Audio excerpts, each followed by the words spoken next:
हाँ जी दोस्तों, welcome to our channel stories by D. एक ऐसा चैनल जहां पे आपका भाई सुनाता है आपको कुछ thrilling, spine chilling horror stories.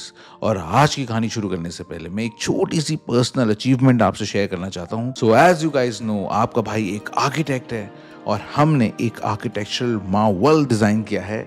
और वो एक घर है, और वो घर किसी और का नहीं बल्कि YouTube के बहुत फेमस पर्सनालिटी मेरा भाई अंशु का है, game of fleet, and it is the fleet house. So ये वो वीडियो है, आप घर बना रहे हो ना बना रहे हो, अगर आप एंटरटेनमेंट के लिए भी देखोगे आप देखना and you will love it. मतलब मेरे को ऐसा फील होता है कि इस रीजन में, एज इन हल्द्वानी में, उत्तराखंड में, it is one of the best houses. क्या पता इंडिया का ही बेस्ट हाउस हो, क्या पता। सो आप उस घर को जाके देख सकते हैं। बस खुशी है मेरे को कि हमने ये घर कंप्लीट किया। It was a long project and a very difficult one, but in the end it has come out amazing. And मेरा आज तक का बेस्ट वर्क तो है ही दोस्तों। चलो दोस्तों, अब हम आते हैं कहानी पे। और कहानी में आने से पहले जल्दी से इस वीडियो को लाइक कर दो, चैनल को सब्सक्राइब कर दो, एंड चलो अब कहानी शुरू करते हैं।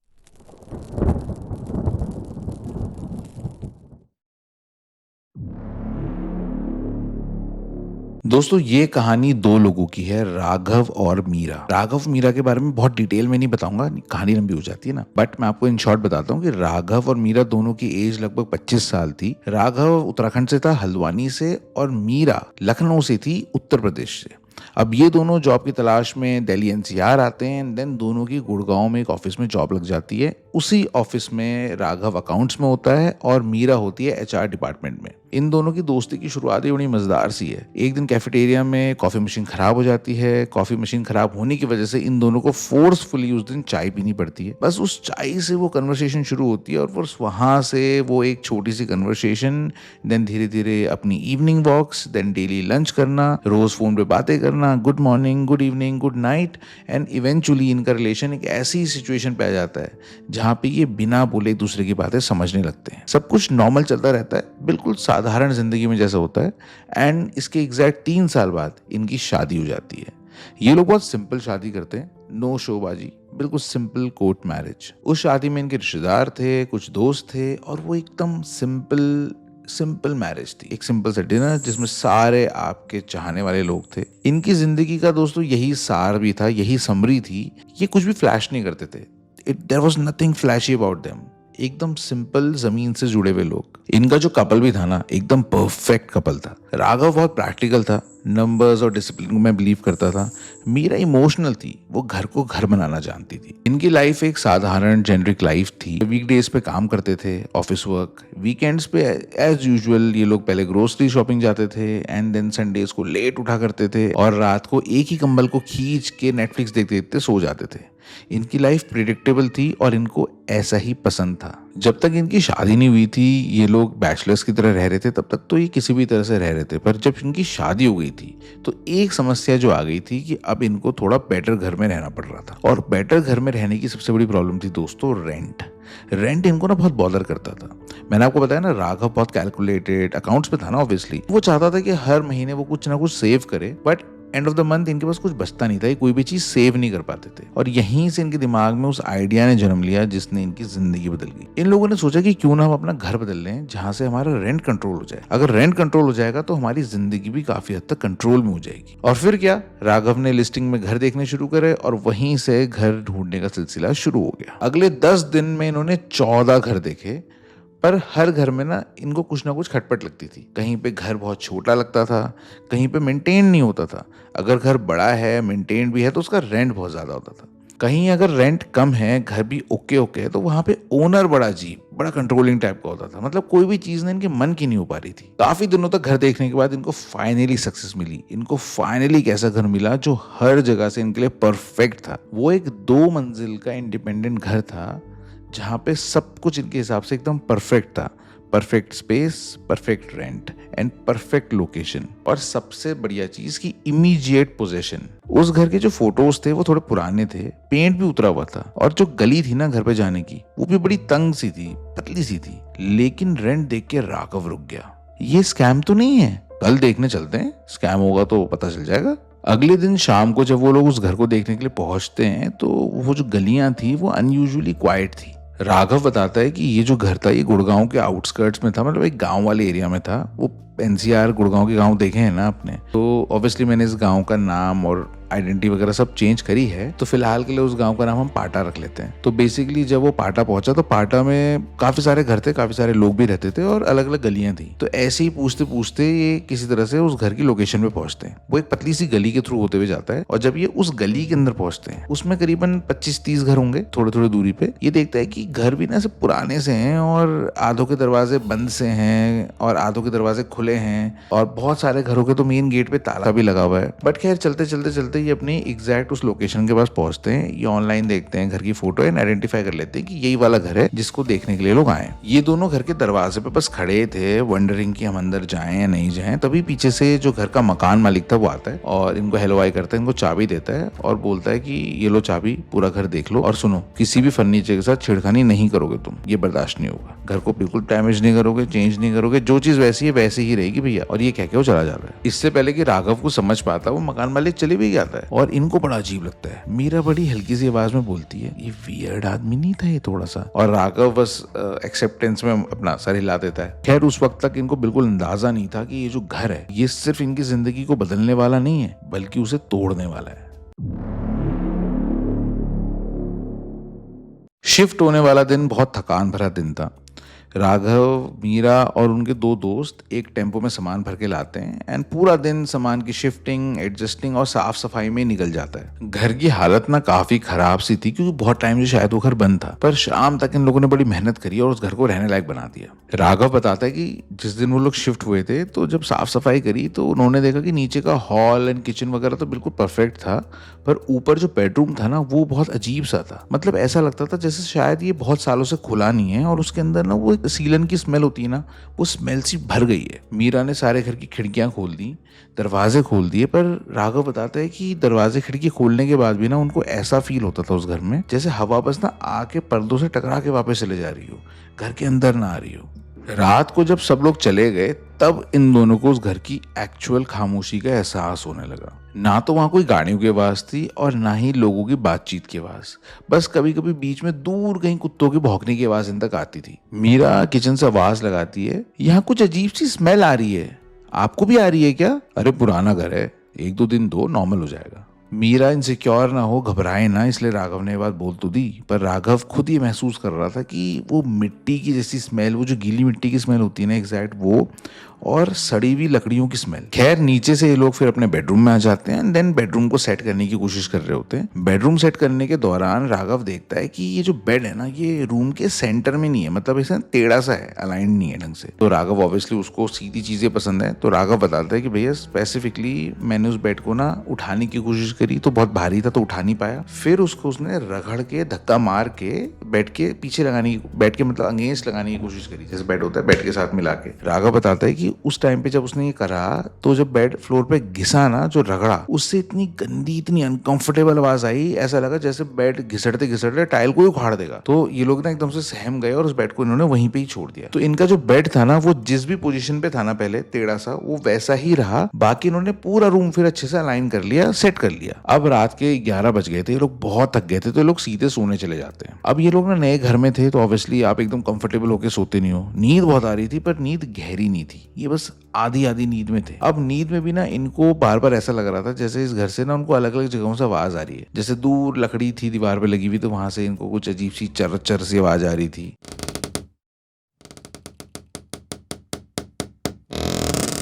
घर के नीचे वाले फ्लोर से इनको ऐसा लग रहा था जैसे वहां पे कोई कुछ ठोक रहा है, ठक ठक ठक सी इस तरह की आवाज आ रही थी। और फिर धीरे धीरे इनको लगने लगा जैसे छत पे ना बीच बीच में कोई चल रहा है। दोनों के दोनों बीच बीच में उठ रहे थे, फिर सो रहे थे और इन सब चीजों को ना इग्नोर कर रहे थे। कई बार ऐसा भी होता है जब आप थके हुए होते हो तो आपका जो माइंड है ना ये भी आपके साथ ट्रिक्स प्ले करने लगता है, और यही सोच के लोग सो रहे थे। इसके बाद 2:15 बजे एक आवाज से मीरा की आंख खुलती है। मीरा को लगता है कि शायद उसने कोई सपना देखा है, एंड देन जब वो दोबारा सोने की कोशिश करती है तो उसको फिर से आवाज आती है। मीरा उस वक्त ये समझ नहीं पाती है कि आवाज आ कहां से रही है, पर उसकी थोड़ी देर बाद उसको फिर से आवाज आती है। और इस बार वो आइडेंटिफाई करती है कि ये आवाज उसके बेड की जस्ट नीचे से आ रही है। मीरा बहुत घबरा जाती है, उसका गला सूख जाता है और वो राघव को उठाने के लिए अपना हाथ बढ़ाती है, पर पता नहीं क्यों वो रुक जाती है। एक्चुअली मीरा को भी समझ में आ गया था कि राघव भी जगह हुआ है, बस वो लेटे रह के सोने की एक्टिंग कर रहा है। अब वो जो आवाज थी ना, टप टप इस तरह की जो आवाज थी, ये थोड़ी देर तक चलती रही और फिर ये बंद हो गई। जैसे ही वो आवाज बंद हुई वैसे ही वो रूम ना एकदम शांत हो गया, इतना शांत कि आपको अपने ना हार्ट बीट की आवाज सुनाई दे जाए।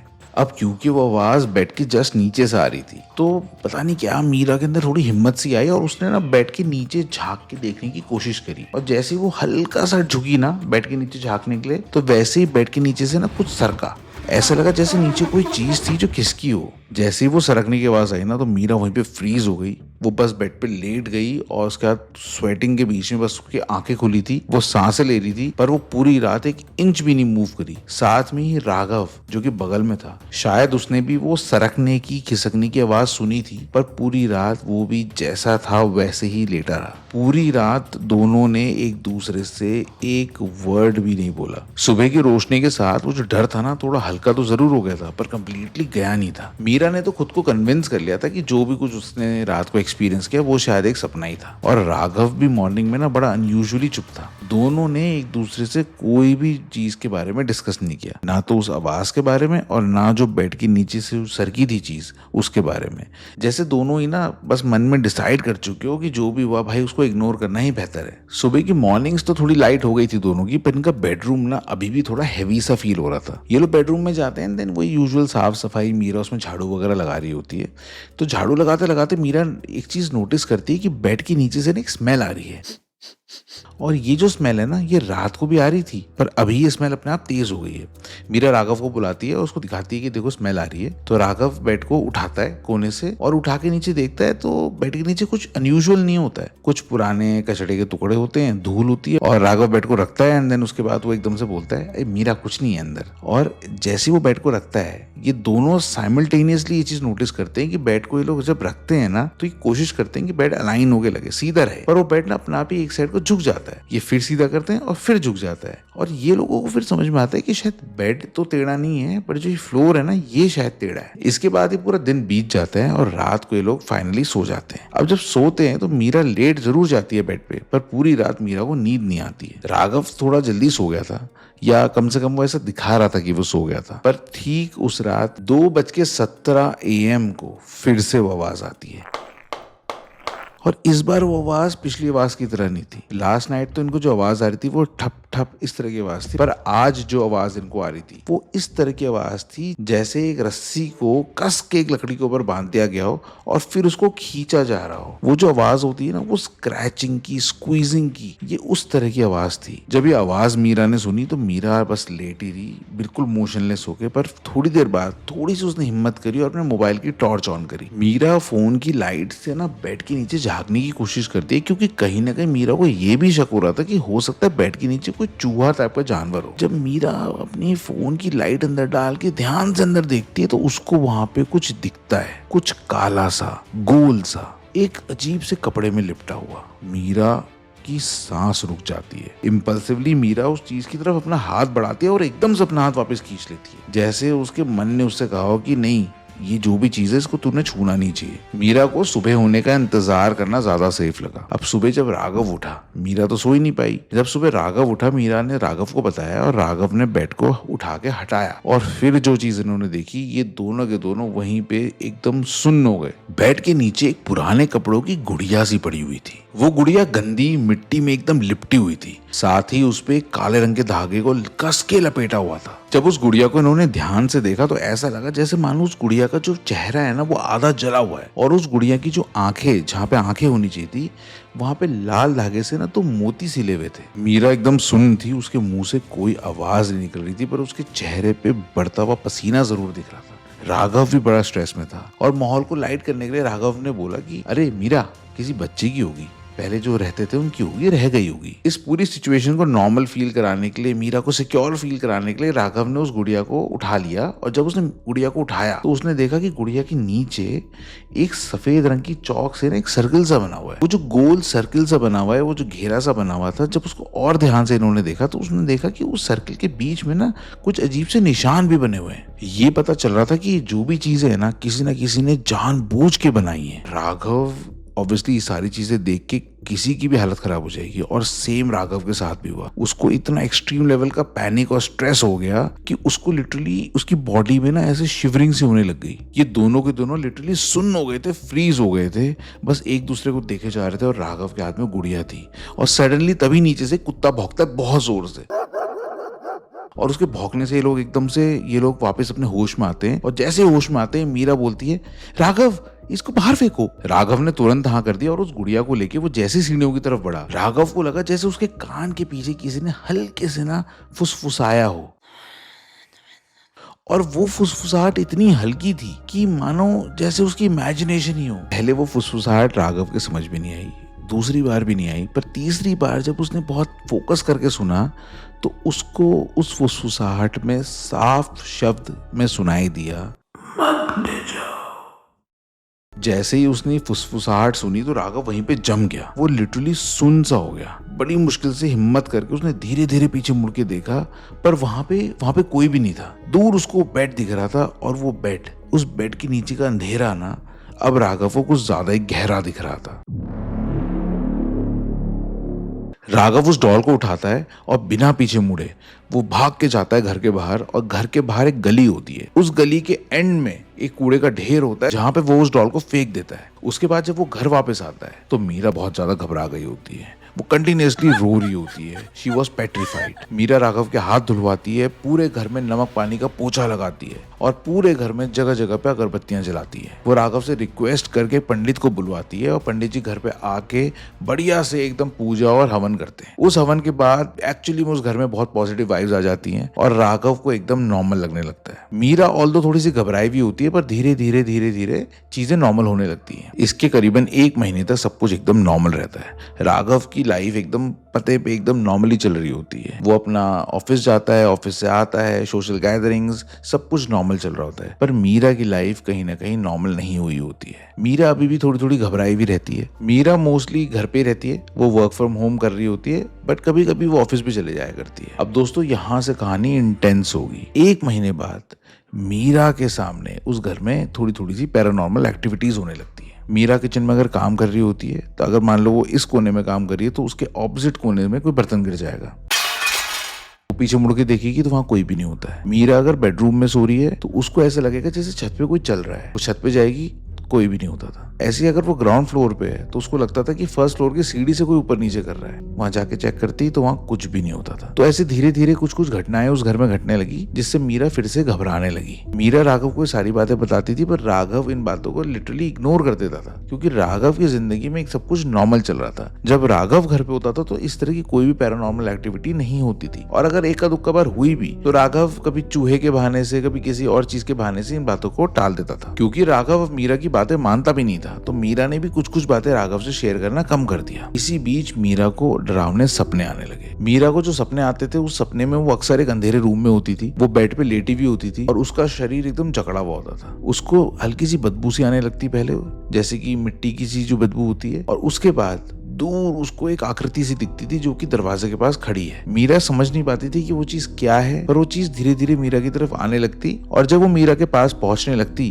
तो मीरा की नींद खुल जाती। पहले मीरा को ये सपने हफ्ते में 1 बार आते थे, फिर धीरे धीरे हफ्ते में 2 बार, 3 बार, और अब हफ्ते में 4-4, 5-5 बार ये सपने मीरा को आने लगे। मीरा ने राघव को इन सपनों के बारे में बताया था, पर राघव ने इसे स्लीप पैरालिसिस बोल के टाल दिया। मीरा बेचारी बहुत ही हेल्पलेस होते जा रही थी। वो बहुत कमजोर हो गई थी, उसके शरीर में ताकत भी नहीं थी, उसकी आंखों के नीचे काले गड्ढे पड़ गए थे। ऐसा लगता था मानो महीनों से सोई नहीं है। मीरा के बाल झड़ने लग गए थे, और मीरा से खाना भी नहीं खाया जाता था। दोस्तों, मीरा के साथ तो इतना कुछ हो रहा था, पर साथ में ही राघव के साथ अच्छी चीजें भी हो रही थी। इसी बीच ऑफिस में राघव का प्रमोशन हो जाता है। राघव को उसी ऑफिस में एक सीनियर पोस्ट मिल जाती है। अब इसके बाद वो मीरा की बात और भी कम मानता था। था। राघव बोलता था कि यार मीरा एक बात बता, कुछ गलत होता, इस घर में भूत होता, पैरानॉर्मल चीजें हो रही होती तो मेरे साथ भी तो होती ना, तेरे साथ ही क्यों? अगर बैड लक होता तो मेरे साथ भी तो होता। देख मैं पहले कहाँ था और अब कहाँ पहुंच गया हूँ। तू खाली घबरा रही है, ये सब तेरे दिमाग में है। पर मीरा के साथ जो हो रहा था वो तो मीरा ही जानती थी। जब मीरा की हालत बहुत ज्यादा खराब हो गई तो राघव मीरा को डॉक्टर के पास ले गया। डॉक्टर ने मीरा को देख के, उसकी सारी बातें सुन के बस एक ही बात राघव को बोली कि आप मीरा को किसी अच्छे साइकोलॉजिस्ट को दिखाइए, इनको शायद कोई मेंटल प्रॉब्लम है। एज एडवाइज्ड वो एक साइकोलॉजिस्ट के पास जाते हैं और जब मीरा अपनी पूरी बात साइकोलॉजिस्ट को बताती है तो साइकोलॉजिस्ट बताते हैं राघव को कि मीरा जी को बीमारी हो गई है जिसे हम पैरानोया बोलते हैं। पैरानोया में अलग अलग तरह के वहम होते हैं और ऐसे मीरा जी को वहम हो रहे हैं। मीरा को पता था कि ये कोई बीमारी नहीं है, ये एक्चुअल कोई एंटिटी है, कुछ है उस घर में जो मीरा को पागल बना रहा है, जो मीरा को सोने नहीं दे रहा, मीरा को तड़पा रहा है। पर अब वो करती क्या ना करती। डॉक्टर ने कुछ मेडिसिन दी और वो मेडिसिन मीरा जी को खानी थी। अब मीरा ने दवाई खानी शुरू करी। दवाई खाने से जो सबसे बड़ा बदलाव मीरा की जिंदगी में आया वो था उसकी नींद। उन दवाइयों को खा के उसको बहुत गहरी नींद आती थी। दवाई खाने के लगभग 2 हफ्ते तक उसको कोई सपना नहीं आया और मीरा को भी अब लगने लगा था कि शायद वो एक्चुअली बीमार ही थी। ये सब कोई भूत वूत नहीं, कोई पैरानॉर्मल एक्टिविटी नहीं, काला जादू वगैरह नहीं, बट उसके मन का वहम ही था। दवाई खाने के 2 हफ्ते तक मीरा को कोई सपना नहीं आता, पर 2 हफ्ते बाद मीरा को फिर से वैसा ही सपना आता है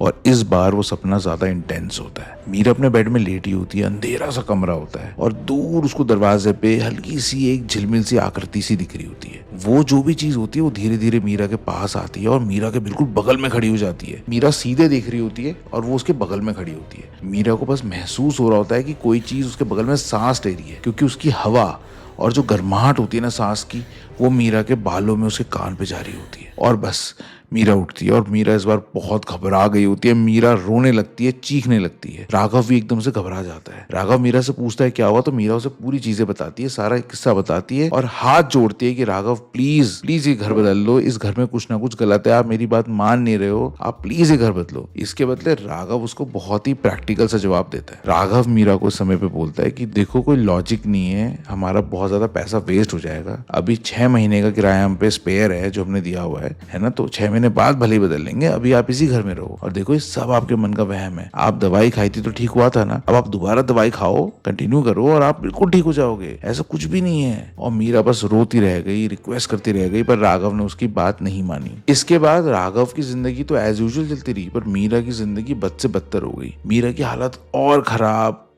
पे खराब होती गई। मीरा एकदम सूख के कांटे सी हो गई थी। जो भी मीरा को देखता था तो हर कोई यही बोलता था कि इसको हो क्या गया है। जब राघव ने देखा कि मीरा की हालत और ज्यादा खराब हो जा रही है तो फिर से उसे साइकोलॉजिस्ट के पास ले गया। जब वो डॉक्टर के पास गए तो मीरा ने अपनी पूरी कहानी डॉक्टर को सुनाई। तो डॉक्टर ने फिर राघव को एडवाइस किया कि यार एक काम करो, आप घर तो देखो बदल भी सकते नहीं हो, पर अगर आप घर नहीं बदल सकते तो एटलीस्ट आप इनकी जगह पर चेंज करो, आप एक लंबे वेकेशन पे इनको लेके जाओ। और डॉक्टर के एडवाइस पे राघव और मीरा जाते हैं 9 दिन की वेकेशन पे थाईलैंड। जब ये दोनों थाईलैंड जाते हैं तो मीरा बहुत कंफर्टेबल नहीं होती है, क्योंकि अंदर से वो बहुत ज्यादा सहमी भी और घबराई भी होती है। वो कहीं भी अकेले नहीं जाना चाहती, किसी भी अनजान जगह पे उसको जाने में डर लगता है। होटल रूम्स में रात को अगर वो अकेले 2 मिनट के लिए भी छूट जाए ना तो वो पैनिक करने लगती है। पर धीरे धीरे 4-5 दिन बाद उसका ये डर भी खत्म हो जाता है और वो भी थोड़ा थोड़ा ट्रिप को रिलैक्स होकर एंजॉय करने लगती है। 9 दिन के बाद ये लोग फाइनली घर वापस आते हैं। इस बार जब वो घर वापस आते हैं तो थोड़ी पॉजिटिविटी लेके आते हैं। जब ये लोग बाहर गए होते हैं तो पीछे से मीरा के कहने पे राघव ने पंडित जी वगैरह को बुला के घर में खूब ज्यादा पूजा वगैरह भी कराई होती है। तो साइकोलॉजिकली भी मीरा को थोड़ा बेटर लग रहा होता है। वहां से वापस आने के बाद 2 हफ्ते एकदम स्मूथली जाते हैं, किसी प्रॉब्लम के बिना जाते हैं। पर 2 हफ्ते बाद राघव सुबह उठता है, वो देखता है कि बेड में उसके बगल में मीरा नहीं सोई हुई है। वो सोचता है शायद चाय वगैरह बनाने के लिए गई होगी। जब बहुत देर हो जाती है और मीरा रूम में वापस नहीं आती तो राघव उसे चेक करने के लिए बाहर जाता है। जब वो बाहर जाके देखता है, वो देखता है नीचे फर्श पे मीरा गिरी हुई है, वो बेहोश है। राघव जाता है उसे उठाने की कोशिश करता है, बट वो बेहोश होती है। राघव इमरजेंसी में एम्बुलेंस बुलाता है और मीरा को हॉस्पिटल लेके जाता है। जब वो हॉस्पिटल लेके जा रहे होते हैं ना तो रास्ते मीरा को होश आ जाता है, पर उसके बाद हॉस्पिटल जब वो जाते हैं तो हॉस्पिटल में उसे एडमिट कर दिया जाता है एंड डॉक्टर आके मीरा का चेकअप करते हैं। Raghav was expecting something very bad, something worse. But वहां से उसको मिलती है गुड न्यूज। डॉक्टर उसे बताते हैं कि मीरा इज प्रेग्नेंट एंड उसी की वजह से वो फेंट हुई है। राघव और मीरा बहुत ही खुश होते हैं और मीरा की हेल्प के लिए राघव घर पे एक हाउस हेल्प भी रख देता है। इसके बाद 1 महीने तक कोई भी एक्सीडेंट, कोई भी इंसिडेंट इनके साथ नहीं होता है। मीरा ऑलमोस्ट उस ट्रॉमा से निकल ही गई होती है कि फिर से उसको ड्रीम आता है, वही सेम ड्रीम, वही अंधेरा कमरा, वो लेटी हुई है, कोई उसके बगल में सांस ले रहा है एंड देन नींद खुल जाना। एंड इसके बाद वो जो फ्रीक्वेंसी थी वो सडनली बहुत ज्यादा बढ़ जाती है। पहले तो उसे महीने में 2 या 3 बार सपना आता था, फिर हफ्ते में 2 या 3 बार सपना आता था, फिर बीच में बिल्कुल बंद हो जाते हैं एंड नाउ उसको डेली वो सपना आ रहा है। और सपने में वो जो भी चीज है जो उसके बगल में आके सांस ले रही है उसकी लोकेशन चेंज हो रही है। कभी वो उसके बगल में खड़ा होता है, कभी वो उसके सामने होता है, कभी वो इसके इस तरफ होता है, कभी वो उसके सर के पीछे होता है। वो जो भी चीज थी वो जहां पे भी मीरा के खड़ी होती थी, मीरा कभी भी उसको ध्यान से देख नहीं पाती थी। मीरा बस एक बहुत ही वेग इमेजरी उसको याद रहती थी। बाकी जब वो सुबह उठती तो वो भूल चुकी होती थी कि वो चीज कैसी दिखती है। पर हाँ, उस चीज का डर, उस चीज का एहसास मीरा के दिल के अंदर तक बस गया था। जब ये ड्रीम्स बढ़ने लगे तो मीरा की हालत फिर से खराब होने लगी। उसने फिर से राघव को ये बातें बताई तो राघव फिर से उसे डॉक्टर के पास ले गया। डॉक्टर ने इनको एडवाइस किया कि देखो, ये जो भी समस्या है ये है तो साइकोलॉजिकली, पर अगर मीरा को इतनी ज्यादा दिक्कत हो रही है इस घर में रहने से तो आई विल सजेस्ट कि आप इस घर को चेंज कर लीजिए, क्योंकि अभी ये प्रेग्नेंट है और प्रेग्नेंट औरत को इतना स्ट्रेस देना सही नहीं होता। अब डॉक्टर के एडवाइस करने पर राघव एक नया घर ढूंढने लगता है और उसे कुछ दिनों में एक नया घर मिल भी जाता है। वो उसको भी किराए पे ले लेता है। अब क्योंकि इस घर की अभी उनकी लीज कंप्लीट नहीं हुई होती है, इन्होंने एडवांस में किराया दिया होता है, तो ये घर भी इनके पास ही रहता है। अब जब ये दोनों नए घर में शिफ्ट होते हैं तो मीरा बहुत रिलैक्स्ड होती है। मीरा को लगता है कि जो कुछ भी उसके साथ हो रहा था वो उस पुराने घर की वजह से हो रहा था, पर वो गलत थी। यहाँ पे भी एक रात जब वो सो रही होती है तो उसको फिर से सपना आता है और इस बार वो सपना थोड़ा अलग होता है। इस बार उसको वो वाला घर दिखता है और उस घर के कमरे के अंदर वो बैठी होती है। इस बार वो लेटी नहीं होती है, वो अपने लिविंग रूम में सोफे पे बैठी होती है। रात का टाइम होता है, काफी अंधेरा होता है और उसको फिर से एक परछाई दिखती है जो उसकी तरफ धीरे धीरे आ रही होती है। वो परछाई धीरे धीरे धीरे धीरे धीरे धीरे मीरा के पास आती है और अपना हाथ उठा के मीरा के पेट पे रखती है और जैसे ही वो हाथ पेट पे रखती है तो मीरा की नींद खुल जाती है। मीरा बहुत ही पैनिक में उठती है, पूरा पसीने से वो तरबतर होती है और वो राघव को उठाती है। राघव मीरा को जब इस हालत में देखता है तो राघव इरिटेट हो जाता है। राघव बोलता है मीरा को कि यार, अब घर भी बदल लिया, तुम्हारी दवाइयां भी लगा दी, थोड़ा सा तो तुम रिलैक्स करो। तुम अगर इतना घबराती रहोगी तो कैसे ठीक होगी। पर मीरा बहुत ज्यादा रो रही होती है। मीरा रो रो के बस राघव को एक ही बात बोल रही होती है कि मेरा बच्चा राघव, मेरा बच्चा। वो ले गया मेरे बच्चे को राघव, वो ले गया। राघव गुस्से में उसे बोलता है कि मीरा, तू गॉन केस हो चुकी है, सो जा चुपचाप और मुझे सोने दे, मुझे सुबह ऑफिस जाना है। और ये बोल के राघव दोबारा सो जाता है। मीरा बेचारी रात भर उस डर के मारे 1 मिनट के लिए भी नहीं सो पाती। वो बस कंबल ओढ़ के बैठी रहती है और घबराहट के मारे कांपती रहती है। जब सुबह होती है और राघव की नींद खुलती है तो राघव देखता है कि उसके बेड के बगल में मीरा नहीं है। फिर से वो मीरा को देखने के लिए बाहर जाता है तो उसे बाहर भी कहीं मीरा नहीं दिखती। वो मीरा को ढूंढता है और वो देखता है कि घर के बाहर बालकनी में मीरा गिरी हुई है। वो दौड़ के जाता है और मीरा को उठाता है। वो मीरा को उठा के घर के अंदर लाता है और जब मीरा को लेटाता है तो वो नोटिस करता है कि मीरा के प्राइवेट पार्ट से ब्लीडिंग हो रही होती है। राघव एकदम पैनिक सिचुएशन में मीरा को लेकर हॉस्पिटल पहुंचता है और जब डॉक्टर मीरा को देखते हैं तो वो राघव को ऐसी न्यूज बताते हैं जिसके बाद राघव टूट जाता है। वो बताते हैं राघव को कि मीरा के पेट में अब मिसकैरेज हो चुका है। जब ये बात मीरा को पता चलती है तो मीरा फूट फूट के रोने लगती है। वो टूट जाती है, वो राघव पे चिल्लाती है, राघव पे गुस्सा करती है, वो राघव को ब्लेम करती है कि उसकी वजह से मिसकैरेज हुआ है। अगर राघव ने टाइम पे उसकी बात सुन ली होती तो शायद ये सब नहीं हुआ होता। मीरा ने जो सपना देखा था उसमें वो परछाई ने उसके पेट में हाथ रखा था और शायद वहीं से मीरा को समझ में आया था कि कुछ ना कुछ अब उसके बच्चे के साथ होने वाला है। मीरा अब तक बहुत दुखी हो चुकी होती है और वो राघव को अब फाइनल अल्टीमेटम देती है कि अगर राघव को मीरा के साथ रहना है तो उसको अब कहीं ऐसी जगह उसे लेके जाना पड़ेगा जहां से उसको इन सब चीजों से मुक्ति मिले। तो राघव इधर उधर पता करता है और फिर राघव को बताया जाता है कि आप मीरा को मेहंदीपुर बालाजी लेके जाओ। ऑल्दो अभी भी राघव इस बात को बिलीव नहीं कर रहा होता है कि उनके साथ कुछ पैरानॉर्मल हो रहा है। अभी भी यही मान रहा होता है कि शायद मीरा की जो मानसिक स्थिति है वो बिगड़ चुकी है। पर क्योंकि मीरा उसे इतना ज्यादा फोर्स कर रही होती है तो राघव मीरा को लेके मेहंदीपुर बालाजी जाता है। मीरा बताती है कि जब ये मेहंदीपुर गए तो वहां पे उनको एक बाबा जी मिले और वो बाबा जी का नाम नंबर वगैरह तो उन्होंने कुछ भी नहीं दिया और ऑब्वियसली मैं यहाँ पे शेयर भी नहीं कर सकता। पर वो बताती है कि जब वो बाबा जी से पहली बार मिली थी ना, ऑल्दो वो बाबा जी बड़े रूड थे, बड़े अक्खड़ सी बातें कर रहे थे, पर पता नहीं क्या हुआ कि मीरा ना उनकी तरफ खिंचते चली गई, जैसे शायद वो बाबा जी की जो भी उनकी दिव्य शक्ति होती हो, उन्होंने मीरा को बस अपने पास बुला लिया। जब मीरा उनके पास गई और मीरा ने अपनी पूरी कहानी उन्हें बताई तो बाबा जी ने मीरा का हाथ पकड़ा और हाथ पकड़ के अपनी आंखें बंद करी और फिर बताना स्टार्ट किया। बाबा जी ने बताया कि मीरा को तो बहुत भयंकर पकड़ हो चुकी है, कोई बहुत ही ज्यादा सताई हुई, बहुत ही गुस्सैल आत्मा मीरा पे कब्जा कर चुकी है। और इसके बाद बाबा जी जो बात बताते हैं वो राघव के पैरों तले जमीन खिसका देती है। बाबा जी बताते हैं कि अगर इस समय पे मीरा को उन्होंने उस पकड़ से छुड़वाने की कोशिश करी तो वो जो भी चीज है, वो जो भी आत्मा है, वो मीरा को अपने साथ लेके ही जाएगी। अगर मीरा को बचाना है तो वो जहां से भी वो पैरानॉर्मल एक्टिविटीज हो रही हैं, वो काला जादू हो रहा है, उसका जो सोर्स है उसको ढूंढना पड़ेगा और उसको नष्ट करना पड़ेगा। राघव रोने लगता है। राघव ने घुटनों के बल बैठ जाता है और हाथ जोड़ के बाबा जी से कहता है कि बाबा जी हमारी मदद करिए, आप हमें गाइड करिए, हमें बताइए कि हमें कहाँ मिलेगा वो। इस पे बाबा जी बताते हैं कि जिस घर में तुम अभी रहते थे उस घर में ही है वो कहीं, उस घर में तुम्हें मिलेगा, उस घर में जाकर उसे ढूंढो। राघव मीरा वापस गुड़गांव आते हैं। वो मीरा को नए वाले घर पे छोड़ता है और अब खुद पुराने घर में जाता है। वो पुराने घर का एक एक चप्पा चप्पा छानने लगता है। वो पूरा घर छान देता है, उसको कोई भी ऐसी चीज नहीं मिलती जिससे वो ब्लैक मैजिक को रिलेट कर पाए। उसके बाद सडनली उसकी छत पे नजर पड़ती है। वो छत पे जाता है, वो देखता है कि छत के ऊपर जो ममटी होती है वहां पे टंकियां रखी हुई है। पता नहीं क्यों इंस्टिंक्टिवली उसका मन करता है उन टंकियों के अंदर देखने के लिए। तो वो उस ममटी के ऊपर चढ़ता है और जैसी वो टंकी खोलता है उसके होश उड़ जाते हैं। टंकी के अंदर, पानी के अंदर डूबा हुआ उसको एक काले रंग का ताबीज दिखता है। राघव बाबा जी को इमीडिएटली फोन करता है और उनको पूरी बात बताता है। बाबा जी राघव को बताते हैं कि ये जो भी चीज है ये गलती से भी तुम्हारे शरीर के किसी अंग से टच नहीं होना चाहिए। राघव नीचे से चिमटा लाता है और चिमटे की हेल्प से किसी तरह से उस चीज को निकाल के टंकी के बाहर रखता है। वो देखता है कि ये काले रंग के कपड़े में लिपटा हुआ कोई चीज है। उस काले रंग के कपड़े के ऊपर काले धागे से उसे बहुत कस के बांधा गया है, पर बाबा जी ने उसको छूने के लिए, उसे खोलने के लिए मना किया था। इसके बाद वो बाबा जी की बस फोन का वेट करता है और वहीं छत पे बैठा रहता है उस ताबीज के सामने। जैसे ही शाम होने को आती है तो बाबा जी का फोन आता है और बाबा जी बोलते हैं कि इसको जल्दी से उठा और इसको लेके जाओ और अपने घर के नजदीक जो भी शमशान है वहां पे इसको ले जाके इसको जला दो। राघव उसको बस बड़े केयरफुली पकड़ता है ताकि वो टच ना हो और उसको लेके जाता है और पास के शमशान में जाके उसको जला देता है।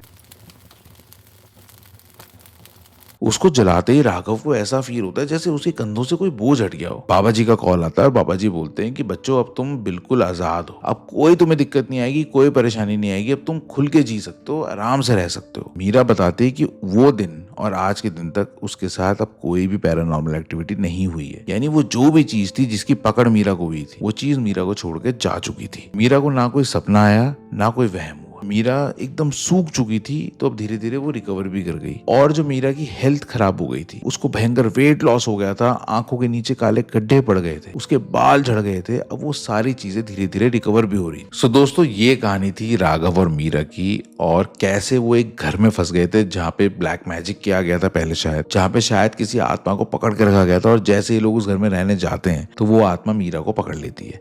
वो कहते हैं कि जो कमजोर दिल के लोग होते हैं ना, उनको ये सब चीजें ज्यादा इफेक्ट करती हैं। तो अगर आप अपने अंदर बिलीफ सिस्टम बना लेंगे, आप अपने आप को स्ट्रांग रखेंगे, तो आई ट्रूली बिलीव कि सारी चीजों से आप बचे रहेंगे दोस्तों। सो दोस्तों आई होप आपको कहानी पसंद आई हो। प्लीज़ लाइक करिएगा, कमेंट में बताइएगा कि आपको कहानी कैसी लगी। आप अपना फीडबैक भी दीजिएगा कि आपको छोटी कहानियाँ पसंद है, लंबी कहानियाँ पसंद है, हॉरर स्टोरीज पसंद है, हॉन्टेड हाउस पसंद है, ब्लैक मैजिक पसंद है। आप जब तक अपनी चॉइसेस मुझे नहीं बताएंगे तो मैं उस हिसाब से वीडियोस आपके पास नहीं लेके आ पाऊंगा। हाँ ये जरूर है कि हम सारी कहानियाँ रियल स्टोरीज ही करते हैं, आगे भी करते आएंगे। एंड कभी अगर रियल स्टोरी नहीं हुई तो I will definitely tell you guys कि ये कहानी नहीं है, फिक्शन है। बट जब तक मैं ये बात ना बताऊं, ये सारी रियल स्टोरीज हैं दोस्तों। अब अगली कहानी मैं गौरव तिवारी की एक फाइंडिंग के ऊपर बनाना चाहता हूँ। सो अगर आप वो सुनना चाहेंगे तो प्लीज कमेंट में मुझे जरूर बताइएगा। अगर 100 कमेंट भी आ गए ना तो मैं उस कहानी को बनाऊंगा। इसके अलावा दोस्तों हम स्पॉटिफाई पे भी आ चुके हैं। स्टोरीज बाय डी अगर आप सर्च करेंगे तो स्पॉटिफाई पे भी आप हमें पाएंगे। तो प्लीज वहां पे भी अपना प्यार हमें दिखाइएगा। नया प्लेटफॉर्म है ना, तो I will need your support there guys. So दोस्तों अब मिलते हैं एक नई कहानी के साथ अगले वीडियो में। तब तक के लिए अपना ख्याल रखिएगा और अलर्ट रहिएगा। और हाँ, वो घर जरूर देख के आइएगा, द फ्लीट हाउस, लिंक है डिस्क्रिप्शन में। बाय।